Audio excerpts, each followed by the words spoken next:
Welcome to the Dreams Are Real podcast, where we aim to ignite the fire that allows you to unleash your greatest potential. I'm your host, Dan McPherson, and I'm on a mission to help you own your story on the way to building your ideal life. The first step toward achieving your dreams is to overcome the momentum of zero. Take a step and let that motion dispel the emotions of fear, worry, or self-doubt. No matter where you are in your life or career, only you can make that choice. The good news, you've got this. Why? Because dreams are real. Let's dive in. Welcome to the Dreams Are Real podcast. I'm your host, Dan McPherson, and I am once again glad to have you with us as I am excited to have our guest today. Kat McLead is a business strategist. She's an entrepreneur. She has been doing many things for a long time, but most of the focus in her world is upon helping people chase dreams and accomplish their dreams in different ways, which resonates with the podcast, with me, and with my soul, even though I've just met her. So I'm excited to hear her story as we learn together today. Welcome, Kat. Thanks for joining us. Hi, Dan. It's a pleasure to be here. I am just excited to hear a lot about what you do and why you do and what made you who you are. I've looked online and I've seen some of your interactions. I find them fascinating and inspiring, and I'm certainly looking forward to that. As you start with people and you meet somebody initially, how do you respond when they say, "What do you do?" I help pampered stay-at-home moms start businesses for fulfillment and meaning in their life while staying mom first. That's what I currently do. However, there's a very unique 20-year arc that got me to this place in my business. So you help pampered stay-at-home moms. Give us a picture of what that means, right? I feel like that could mean so many different things to different people. We are moms. My clients currently are moms that do not have to work. They choose to so they can have identity outside of motherhood that gets lost sometimes being a full-time mom. And they are privileged by having husbands or partners or family money that enables them not to have to pull in an income, yet they are not done with sharing their gifts and their talents with the world. So you help people who are doing this by choice to claim their identity, move forward, and make an impact. Is that pretty reasonable? That is correct at this point. All right. And you have had certainly a more broad impact as you look forward. We'll talk more about it later on, but as you do look forward, does your vision expand widely beyond that, or is that your main target group that you feel like this is where I can make the biggest push or impact in the world? This is my target group for the next 5 years because I'm in this target group. I'm currently a privileged stay-at-home mom that does not have to work, yet I choose to because I'm just not done using my superpower of helping moms start businesses for fulfillment and independent income. However, when my son no longer needs me in the role of full-time mom first, I will then reiterate my business then like I have for the last 20 years. That's great. And speaking of the last 20 years and maybe even before, you say now you're a mom, you're a privileged mom, but it sounds like there's a big story behind that. What is the origin, the magic beginnings of Kat? I grew up in a household where I was severely abused. I was beaten on a regular basis with a bamboo stick. I truly feared for my life. I thought I could be murdered. I was belittled on a regular basis and basically told I was worthless, and I truly believed it. So I was really screwed up in my late teens, early 20s, dating 30-year-old men as a teenager, getting involved in stripping, just living kind of a wild life with lots of eating disorders, depression, anxiety, the whole mix. And I moved to Los Angeles, and actually in LA, I did not want to lap dance, and that's how a lot of clubs are in LA. And I answered an ad to be a dominatrix. This is how I started my first business. So I was a full-blown dominatrix, and at first I truly enjoyed it because it turned the tides on the power. I felt powerful for the first time, And I found it fun at first. After about 6 to 9 months, I was really burned out. It was really good money and I was used to making that good money, but I did not want to do it anymore. So I decided that I'd rather get a quote unquote normal job, use my college education, and decided to just niche down to the parts of domination or BDSM that I most enjoyed slash tolerated.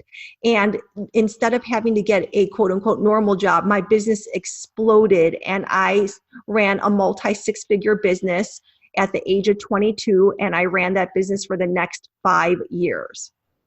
And what was that business? That was the men's fetish business. I niched it down to mainly foot fetish, and it brought in an entire different clientele, a higher end clientele actually. It was much easier work. And again, for the first, I would say 6 months, maybe even a year, I mainly enjoyed it. It was not hard work. The main thing over the course of 5 years that I did not enjoy was I did not feel like my work was meaningful. It was not fulfilling. I kept it secret. It's still classified in the sex industry. It still was very hidden, and I didn't feel like I was living a purposeful life. And I had depression, eating disorders, all of that stuff that went along with having this secret life and not owning my self-worth. It's an incredibly powerful journey. When you were a kid and in that horrible situation, it seems like living in fear every day must have taken a longer term toll. It did. All these years later, I still work on mindset stuff and worth stuff, even though I've had tremendous wealth and success in my adult life. Yes, that did take a toll on me. And as you were in the midst of those situations, when you were a kid, did you still have dreams? Were you still looking forward and thinking, yeah, I want to do this, or this seems exciting. This is maybe an escape that you were picturing? Were they like other kids, or did you feel like your dreams were crushed as a kid so that they didn't really have a spark?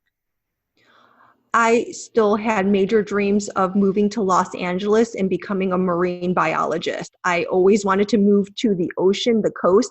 And as soon as I was done with college in the Midwest, I did just that. And I've been living here on the coast in my beach home for approximately 20 years. So you've been out of that environment for quite a while. And you moved to start a business, and you explained how you got started as an entrepreneur. When you did start your own business and start to become really successful, did your future dreams change? Like, what did they look like then? My future dreams at the time when I was that age was to marry a wealthy man and be a kept wife. Fair enough, right? So you had that picture, and that's an aspiration that was a little different than where you were, right? So you all right. When you were running that company, what was your next transition? You said you ran a company, you built it to multi six figures. What was the next transition for you? I was really burned out on the business. I repeatedly tried to quit, but the lure of the money, the easy money, kept bringing me back. And after about 5 years, I just couldn't take it anymore. I did not want this to be the rest of my life. And I was still keeping it mainly secret. And I was growing increasingly unhappy. Luckily for me, I was vocal about it. Some of my regulars who had been with me for many years, 5 years, started noticing and asking me about it. That's how unhappy I was. They started asking me, like, you don't seem happy. What's going on? And I was really honest with one of them, and he actually hired me to run a division of his company. So I transitioned out of the fetish industry into a corporate gig. And I did really well at this corporate gig. I excelled as an entrepreneur in a corporate environment. I grew a division of this company. I made it really successful. It's still successful to this day. I was in charge of putting together a conference for high-level people at corporations, and it's still grown in my absence. And I hated having a boss. I hated being in an office. I hated having to answer to somebody. I'm definitely an entrepreneur. I do not like to be micromanaged. So again, around that 6 to 9 month mark where things are not shiny and new for me, I made the decision to quit that corporate gig and enroll in graduate school and get my master's in psychology so I could help other people. While I was there, I chose as my second year project to help women transition out of the sex industry. I knew what it was like to make hundreds, if not thousands of dollars an hour, and how difficult it is to transition out of this kind of business. And I accidentally became business coach at this point 13 years ago because I needed to help these women become their own owners of their business because they did not want to transition into a quote unquote normal job that was paying them peanuts compared to what they were making. That was too much of a jump for them. So that's how I really developed my framework for developing high profit businesses for the time spent. So that was my next question, which is what's the bridge to get people out of an industry that they may feel they need to live a secret life, may need to hide, may feel even in some cases ashamed of or in a bad situation in, but that is super lucrative. How do you bridge them out of that? How do you connect with them? And then how do you build that bridge for them? I connected with them. I was a naive second year graduate student and I cold called them. I got a lot of hate and a lot of threats. That did not work. Right. Luckily, at the same time, I reached out to local organizations. We have an organization, at least we did at the time here in Los Angeles, that did help women transition out of the sex industry. So I reached out to them as a resource. I also got some PR at the time, and I had my first few clients found me that way. And it was not easy transitioning them out. I wish that I could tell you it was all success, and it wasn't. I was not an experienced business coach. I did not have all the skills that I currently have. And it was not an easy task. Yet I put my heart into it and I had success stories from it. And I did help women successfully transfer into businesses that became successful or other industries using skills that they had that were lucrative. And it was fulfilling and it was hard work. After I finished graduate school, I became a certified coach and I opened up my practice to both men and women in all different industries, not just people transitioning out of the sex industry. It's an interesting journey listening to you started in one niche, broadened out to others, started in one niche as a coach, broadened out to others. That would indicate to me that it's not so much the exact direction that you're taking them, meaning you're not moving someone from one industry to one other industry, but rather that you're giving them tools and a path that builds specific success. Would you say that is that accurate? I think that's completely accurate. I have so many clients in all different industries, from gluten-free baking to software as a service. It just runs the whole gamut, different divisions of law. I mean, just the whole gamut, because I don't have something specific in mind for them. I use my framework to take their own skills, their passions, their gifts, and match that with what's going to be high profit. And from there, we develop a business. So you're creating a business out of nothing using that framework, combining it with the magic that is them. Exactly. I'm really good at narrowing down people's right business ideas, like finding the subset of that idea that's going to bring them the most profit for the time spent. And I really pair that at this point in my life with purposeful and meaningful work. I don't even work with people who don't want purposeful and meaningful work first, and then we marry that with high profit. I already know what it's like to have an extremely high profit business that I hate. I don't spend my time building businesses with people for just profit. It's difficult because there's not sustainability there, right? You may be doing it, but if you're doing it for the wrong reason, eventually it'll eat you up. I've been down that path more than once myself, and I am careful to work with clients who are excited to work within something that, as you say, has meaning for them and generally is creating meaning for others. As you look at those people that you've helped create success, are there characteristics that you would say, this is what tells me whether someone is more likely to win or less likely to win? Is there a common thread among the people you work with? Yes, the underlying thread of somebody who wins is they've decided on success. They make a program work for them. They make it happen for themselves. They've decided I am successful, and then they take the consistent action that makes them successful. It doesn't mean that there isn't failure along the way or tests or mindset stuff that comes up. It just means that they have truly decided that I'm going to do this at this point in my life. That decision and that commitment matters. I like to say that, it seems like it may resonate with you as well, that I will help my clients to dust off the tracks and understand which switches to throw, but they've got to put the coal in the engine. They've got to be committed to getting it moving down the path and to really be in the game. They truly do. It has to come from within. And anybody who's listening who feels like, oh, Kat could do it or your clients could do it, but I can't. I just want you to know that it wasn't success only for me. I tried to quit my multiple six-figure fetish business repeatedly, and I kept going back. It definitely was not success only, and there were a lot of failures along the way. The important underlying decision was I wanted more for myself. And when that want exceeds finally crosses the threshold to exceed the desire for the money or for whatever it may be, and you get more satisfaction out of fulfilling the want, then you make the transition, right? When you think about running a company, you did so at such a young age first, and now you've run a company of different types for years.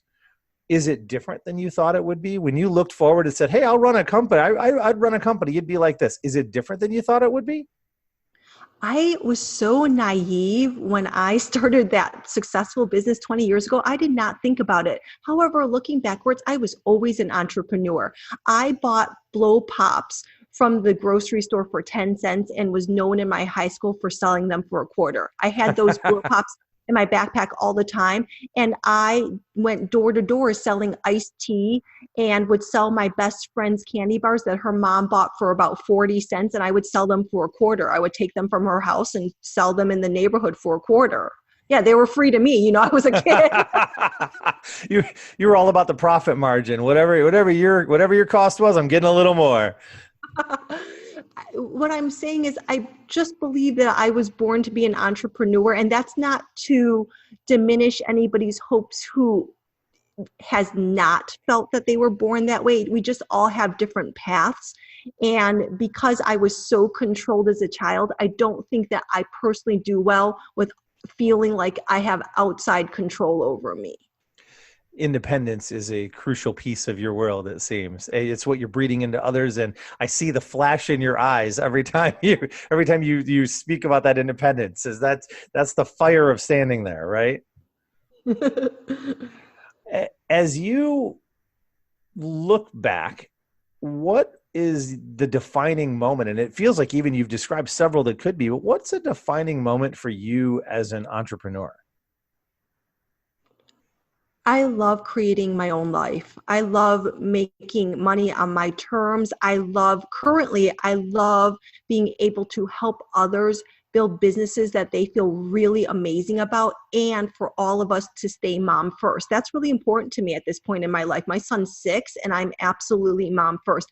I'm there to get him ready for school, and I pick him up every single day at the bell ringing. I'm home for him, and my current work schedule is 3 days a week at most, and I have my clients scheduled for every other week. So I have a lot of quality time with my son, and I still feel like I'm getting to be myself. I'm still Kat outside of being mom, wife. Yeah, because that's what gets lost sometimes as being a mother. And just to answer in general with entrepreneurship and business, it's being willing to be in that muck that I talked about, have it be messy, and just getting past any hurdles of self-doubt. I think every entrepreneur feels this way, especially when you're taking on a new endeavor, just getting over that hurdle of, oh, what happens if I can't do this? Or I want to turn this in this direction, but should I leave this behind because I'm making money with this? Or anything that's coming forward for you, and being able to stand in that trust. So that's something all these decades later, probably stemming from childhood, although I think a lot of people can relate, is that I still need to ground in and work on trusting myself, knowing that I have the answers within me, and being able to move forward through that uncomfortableness as I do something new. A lot of what you describe involves being willing to take risk. And it sounds as if you've probably taken quite a few risks in your life. What's the biggest risk that you've ever had to take, and how did it turn out? I've had many risks in my life, which is extremely funny because I would describe myself as risk adverse. However, if you look at the things I've done, like moving states, going to India on my own on a whim to find myself, little things I've done in my life, they seem risky. However, I am risk adverse in many ways. I'm very safety conscious. I'm sure my son would describe me as extremely risk diverse. I may have so many fun stories, but I'll tell you one. This doesn't feel very risky to me because the outcome is amazing. I married my husband after 2 months and 3 days of dating. Wow. Mm-hmm. And you apparently felt a really strong connection and were convicted this is the right thing to do. We're in. It was the right thing to do, because here we are almost a decade later, and I have an amazing marriage, an amazing life. I truly have been living a dream life for the last decade, in stark contrast to my abysmal beginnings. And it was a risky move, and this particular one paid off. And at the time I eloped with my husband, it did not feel risky. It made complete sense to us, and I can happily say over a decade later, we were right. That's awesome. Well, congratulations on that for sure. And it's interesting, the more successful entrepreneurs that I speak with, the more that a theme of saying yes comes through. And I hear so many describe themselves as risk averse. Maybe they mitigate risk. Maybe they think they're afraid of it, or maybe they just don't love risk. And yet when they describe the things they do to the rest of the world, it sounds pretty risky. So would you attribute that to you just being willing to say, if it feels right and it looks right, and I've thought it through, that I'm going to say yes and I'm going to move now rather than waiting and wringing your hands? Or is it something else? I do believe that the fun of life is saying yes, and that is that willingness to be uncomfortable. Because even though you say yes, of course there's discomfort when you do something new. So in that frame, I am willing to go out of the country. I'm willing to move states. I'm willing to move across the country because it feels right to me. And I'm willing to move back when it feels right to me. I'm willing to say yes to what feels right to me. And I guess in that way, I do truly trust myself. So that does look like I'm a big risk taker. I guess I should say I'm not a big risk taker in the stock market. There I'm risk adverse. Right. So maybe not so much with the money, but with your life, we'll take all the risk. We got it. That's fair. It's worthwhile to connect those dots, I think, of saying yes. And also you mentioned something important, which is being willing to step in one way or another outside of what might seem safe or be in our comfort zone. I like to say that we don't get better while we lay there comfortably in bed, right? We've got to get up and go into the world. And it seems that you do that every day. Your dream life is not in your comfort zone. Even me, a decade into living what most people would definitely call a dream life, and me feeling that, I'm still taking different steps. I could be a complete pampered wife and never work ever again. Yet here I am building a business and preparing to build my first self-study course to help people really struggling who are not pleased with where they are in life. It's part of the fun of life to be able to say yes to new stuff. It does not sound fun to stand still to me. No, and I am reminded pretty consistently that at the end of life, people regret the things that they didn't do, not the things that they did. So it's more often better to say yes and go do it. I 100% agree with you. There is a reason why people say that, because it's the truth. If you're not happy with where you are currently in your life, then that happiness or that dream, it lies outside of your comfort zone.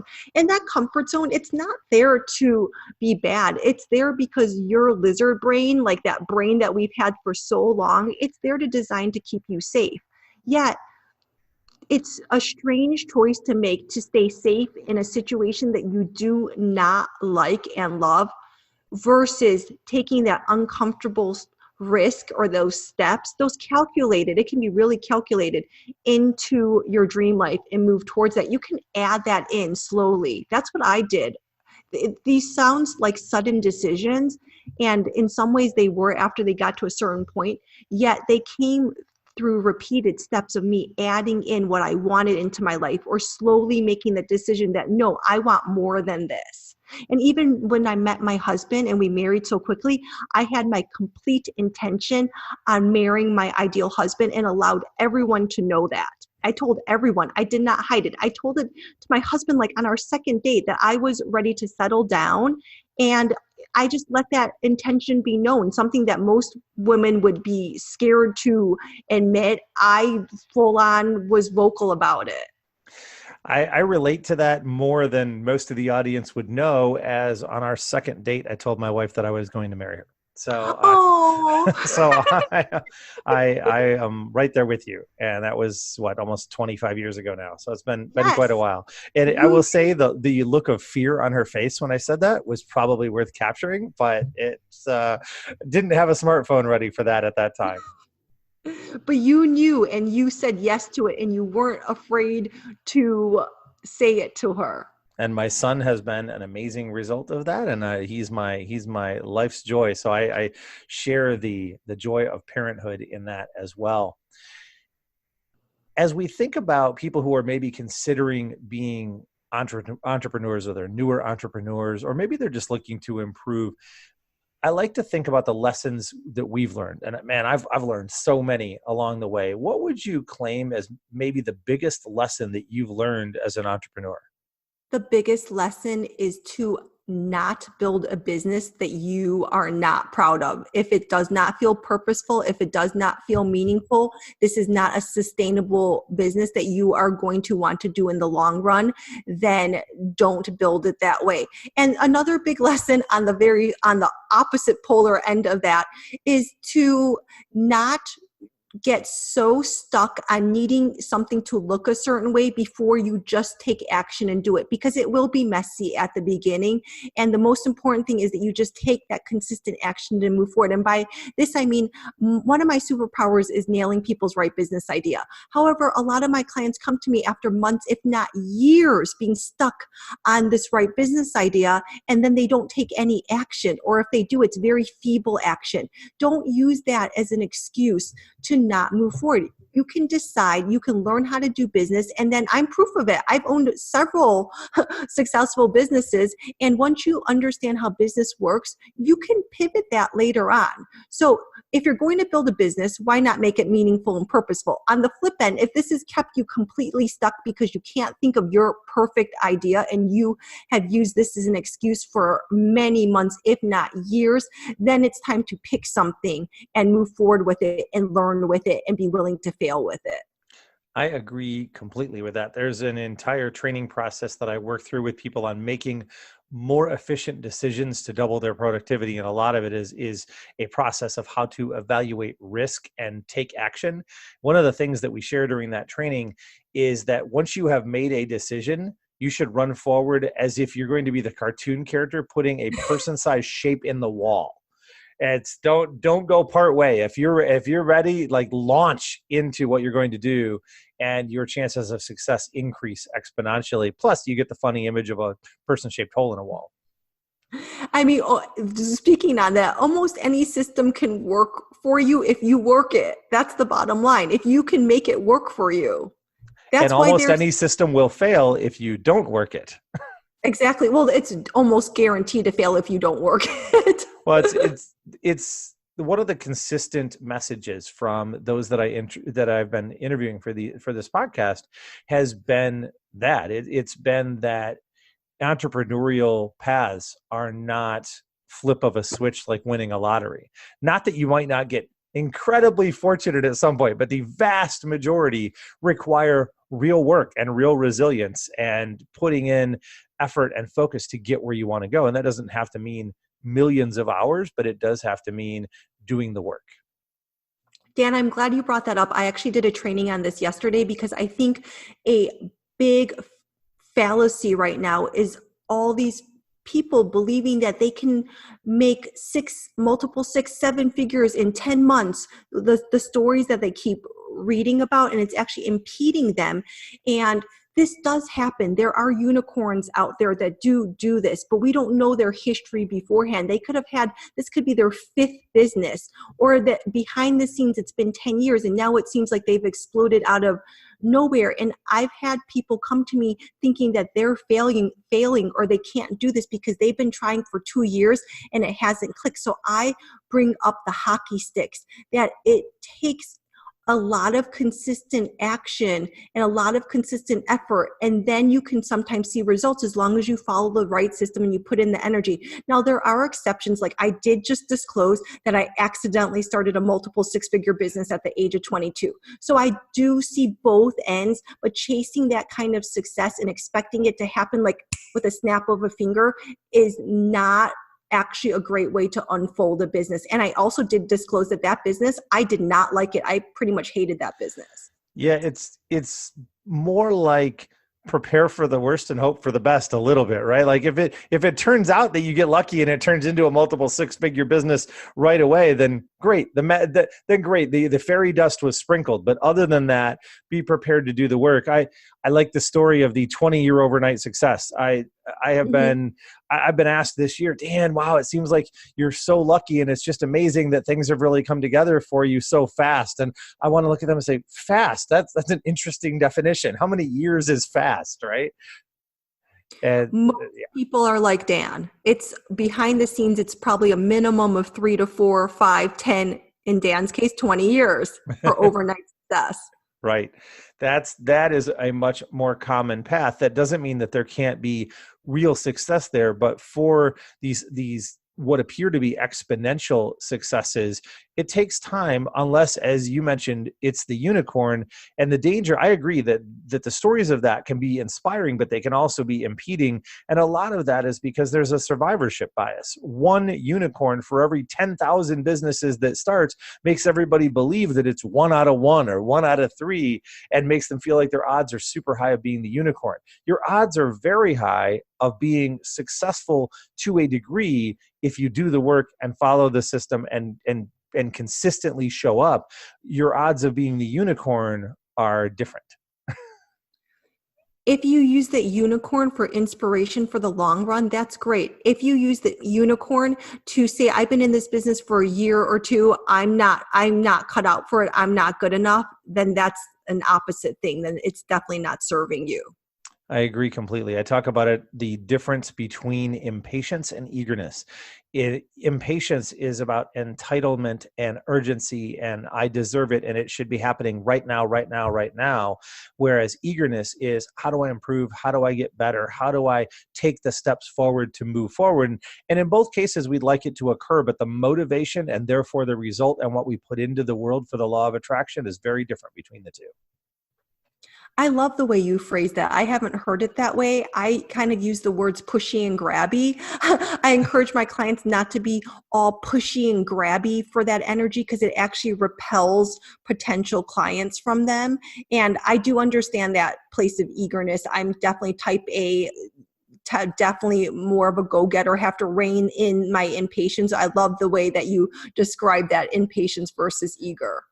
Thank you. I stumbled upon it both because I was impatient for many, many years, and that was my driving force. And it thankfully matured a bit into eagerness. And also because I was asked when training leadership to put down practically what a poor, expected, and exceptional behavior would look like. And that's the first time I stumbled across that phrasing. And it's been very helpful in speaking with people about their movements. As you look back, what would you say is something that you wish you had known when you started?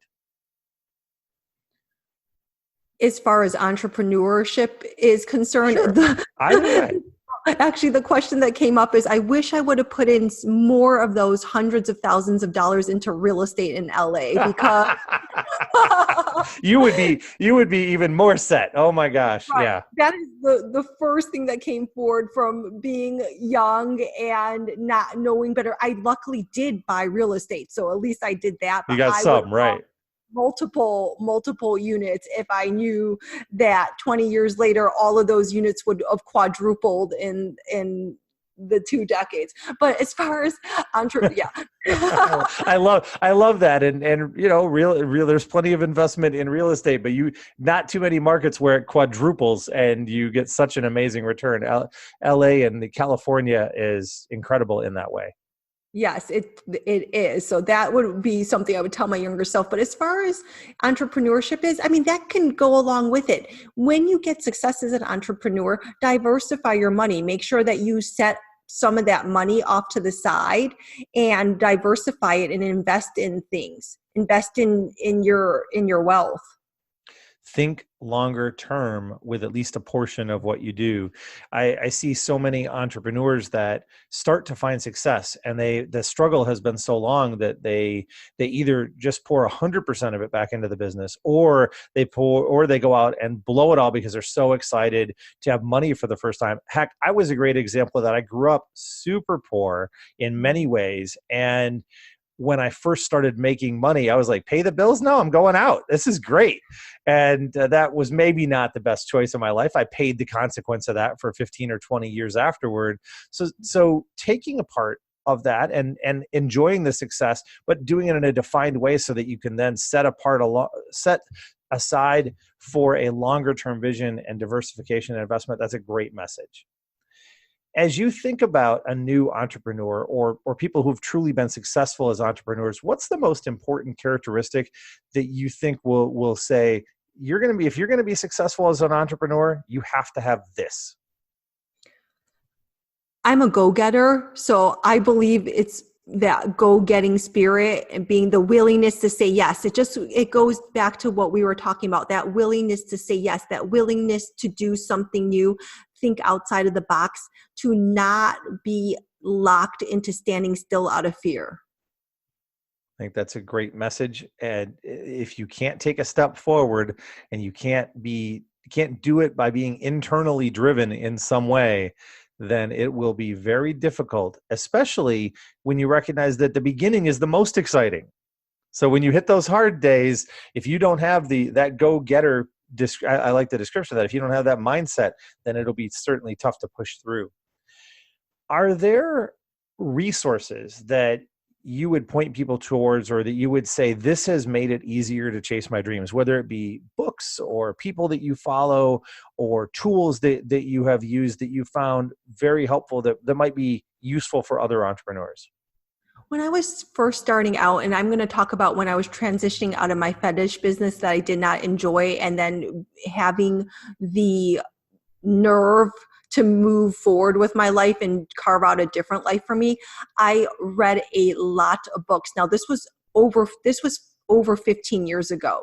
So the titles of the books aren't as important as the fact that I really added in books in my life, mentors in my life. Even at the time, I think I watched Oprah every day. I was dealing with depression.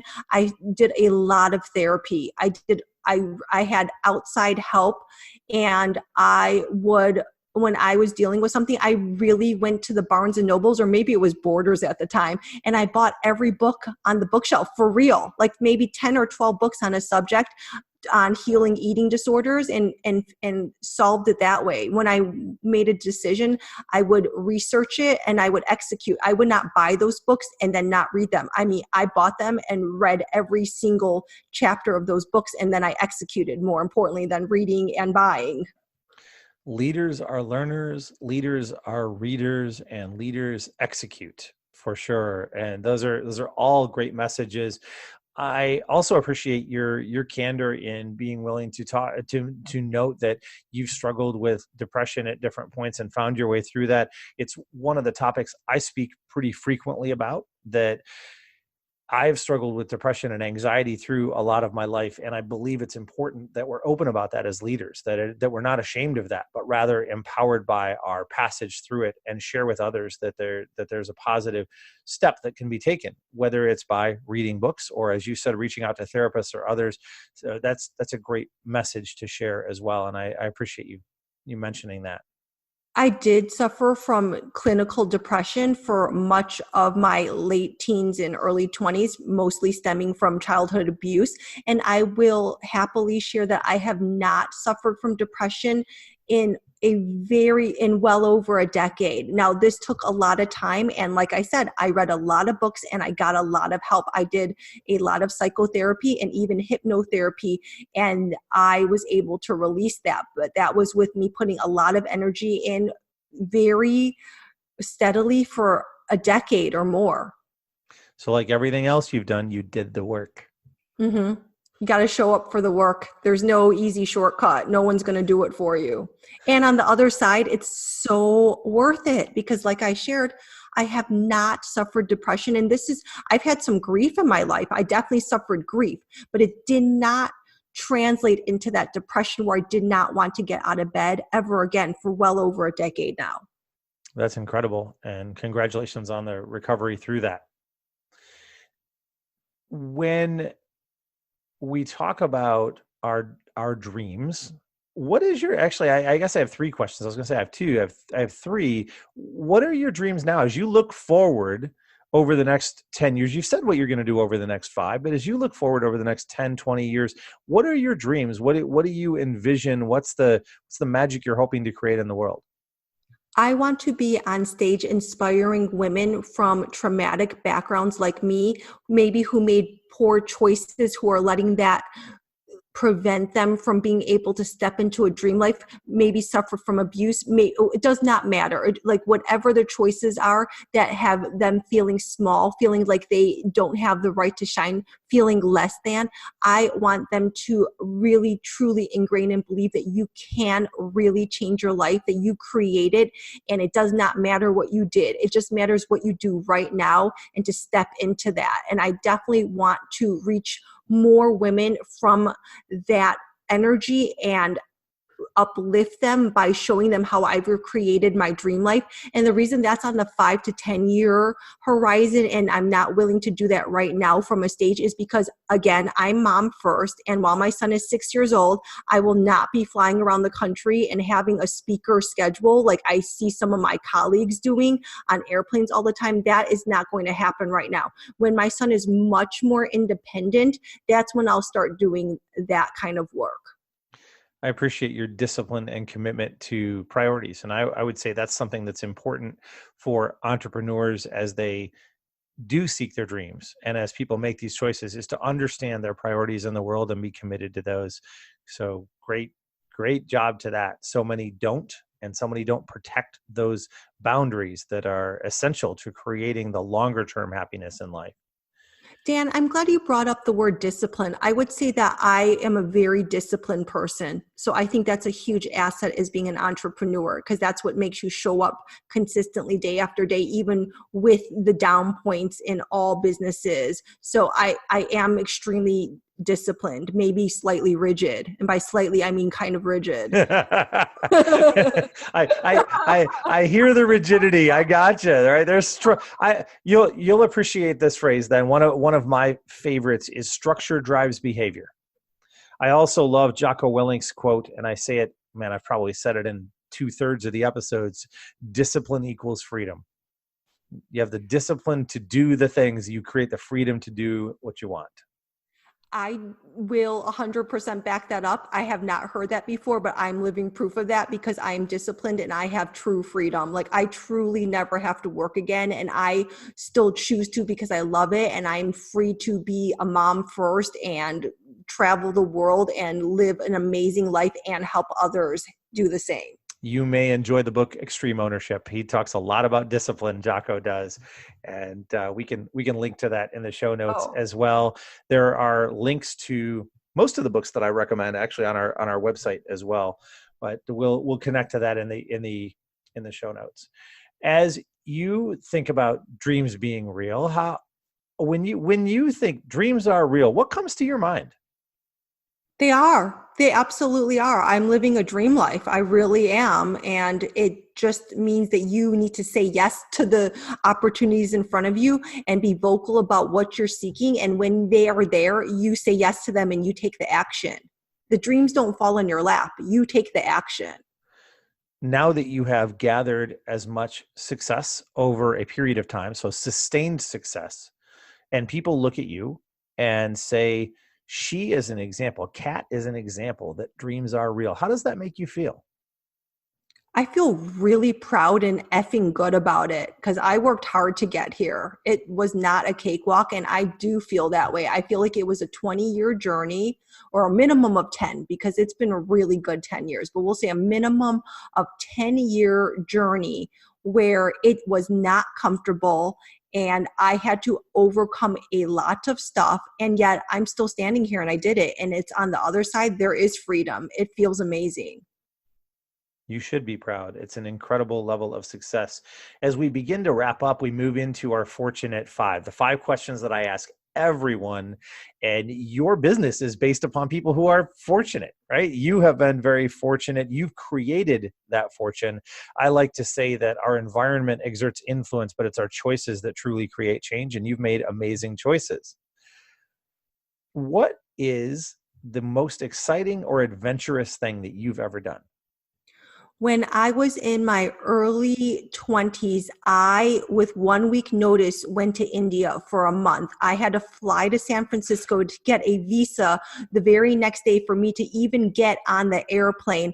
And my boyfriend at the time did not want me to go, could not understand why I would not wait for his college term to end so that he could go with me, because he actually spoke fluent Hindi. And it was something I felt compelled to do. And on that trip, I felt like I was my own woman. I really matured on that trip. How did that trip come about? That's fascinating that you just suddenly had it and was able to go in a week. I remember I was about 25 years old, again, in that business that I did not enjoy, hiding it from my boyfriend. He did not even know about it. Wow. And I was studying yoga. I was adding into my life. I didn't have the courage to completely end that. So I just started adding in. So that was my cover story at the time. And I felt the strong desire to go. I did not want to wait months for my boyfriend to accompany me and me to need him. It was something that I felt drawn to do, and I trusted myself, and I did it. I got on the airplane, and it was during the SARS epidemic, I remember. And I remember my mother like guilting me and basically forbidding me to go. And I went anyways because I knew it was the right thing for me, and it was. It seems almost like the more people that told you no, the more you said yes. Is there maybe a pattern of that going? Well, I had already made the decision. I gotcha. So their way did not help. Right. What is something that you wish you were good at, but aren't yet? I'm a terrible singer and I have no tech skills. I wish I was better at tech. So I will never teach tech. It's not something that I have any skills at. My 6-year-old for real codes way better than me for real. And I'm going to guess by the age of 8, I will need his help to like run anything in my business that I completely outsource and am super reliant on. I don't even know how to send out a email newsletter to my audience. And I wish I was exaggerating, but I'm not. Your 6-year-old's going to be your chief operating officer pretty soon. My